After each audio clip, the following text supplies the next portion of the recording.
সাবিত্রী রান্নাঘরে আপনাদের সবাইকে স্বাগত। আমার আজকের রেসিপি পটল, মানে দুধ পটল। আমি তার জন্য নিয়েছি 12টা পটল। এগুলোকে আমি এইভাবে কেটে নিয়েছি দুই সাইডে, আর অল্প অল্প খোসা থাকবে। পটলের এই খোসার মাধ্যমে পটলের স্মেলটা খুব ভালো পাওয়া যাবে, সেই জন্য খোসা শুদ্ধ একটু কাটবেন। আপনারা সকলেই দুধ পটল খেয়েছেন, তাও আজকে আমি কিভাবে করছি সেইটা একটু দেখবেন। এর জন্য লাগছে 1 চামচ আদা নিয়েছি গ্রেট করে, কটা কাঁচা লঙ্কা নিয়েছি, হলুদ আছে অল্প, জিরে গুঁড়ো আছে, পরিমাণগুলো দেখবেন। এই 1 চামচের থেকে একটু কম কম আছে। হলুদ আছে এখানে সামান্য, এখানে ধনে গুঁড়ো, আর ফোড়নের জন্য তেজপাতা, সামান্য জিরে, এলাচ দুটো, আর একটু দারচিনি। আর এখানে আছে ঘি, সাদা তেল, আর দুধ আছে এখানে 500 গ্রাম দুধ আছে। এর মধ্যে এই এতগুলো পটলের জন্য 300 গ্রাম দুধ লাগবেই। দুধ পটলে দুধটা একটু বেশি দিলে টেস্ট হয়, খেতে ভালো লাগবে। তাহলে আমি এরপর রান্নাতে সরাসরি চলে যাব, রান্নাটা দেখবেন। আমি রান্নাঘরে এবার চলে এসেছি, দুধ পটলটা করে নেব। তার জন্য আমি গ্যাসটা জ্বেলে দিচ্ছি, কড়াইটা গরম হবে। এবার কড়াই গরম হয়ে গেছে, এবার আমি সাদা তেল দিয়ে দিলাম।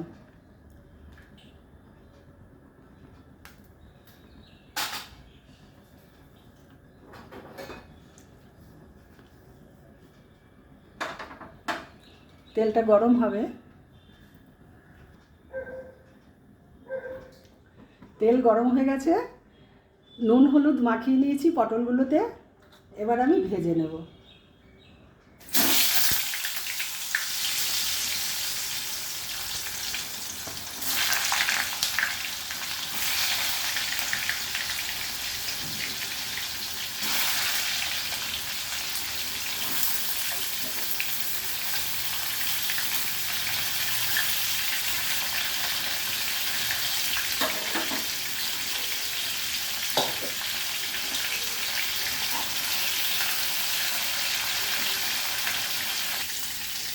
এবার পটলগুলো ভাজা হয়ে গেছে, এরকমই ভাজতে হবে, বেশি না। তুলে দিচ্ছি।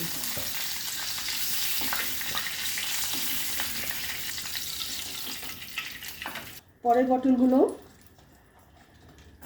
এইভাবে ভেজে নেব।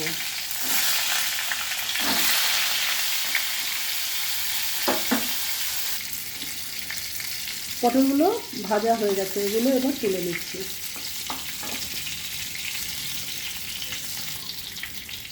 এবার আমি এই তেলে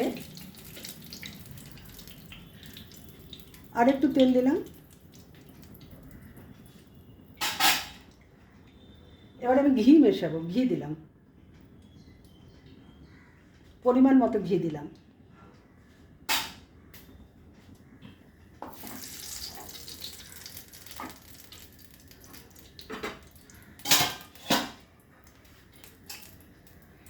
জিরে, দারচিনি আর দুটো এলাচ ফোড়ন করলাম,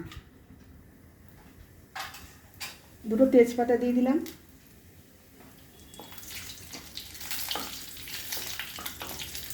ফোড়নটা একটু কালো হবে,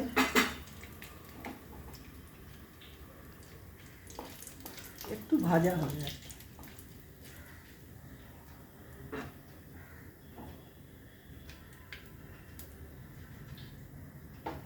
ফোড়নটা হয়ে গেছে, এবার আমি 1 চামচ গ্রেট করা আদা দিলাম।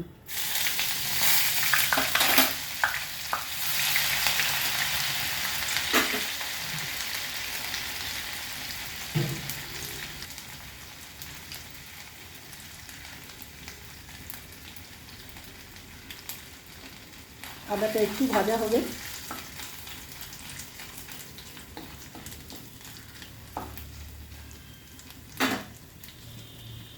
এবার আমি জিরে, ধনে আর হলুদটা যে জলে গুলিয়ে নিয়েছি সেটা দিয়ে দিচ্ছি।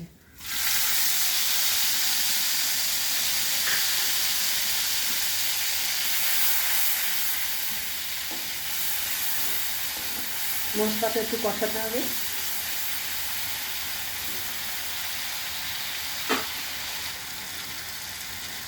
মশলা ভাজা হয়ে গেছে, তেল ছাড়ছে। এবার আমি পটলগুলো দিয়ে দেবো।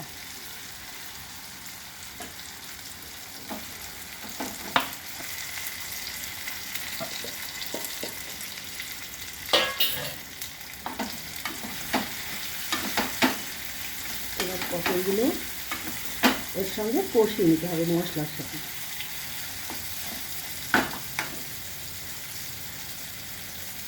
কিছু কাঁচা লঙ্কা দিলাম।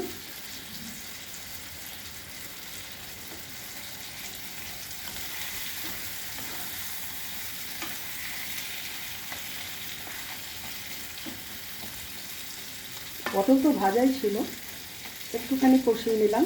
এবার আমি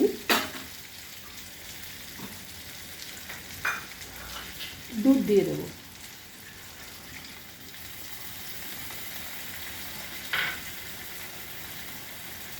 তিনশো ml মতো দুধ আছে।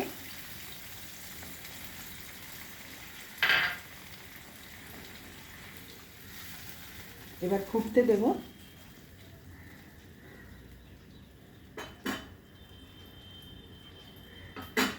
আমি একটু ঢাকা দিয়ে দিচ্ছি।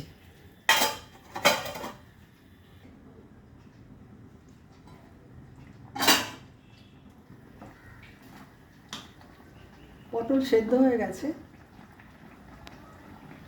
এবার আমি এতে নুন দেব, পরিমাণ মতো নুন দিলাম।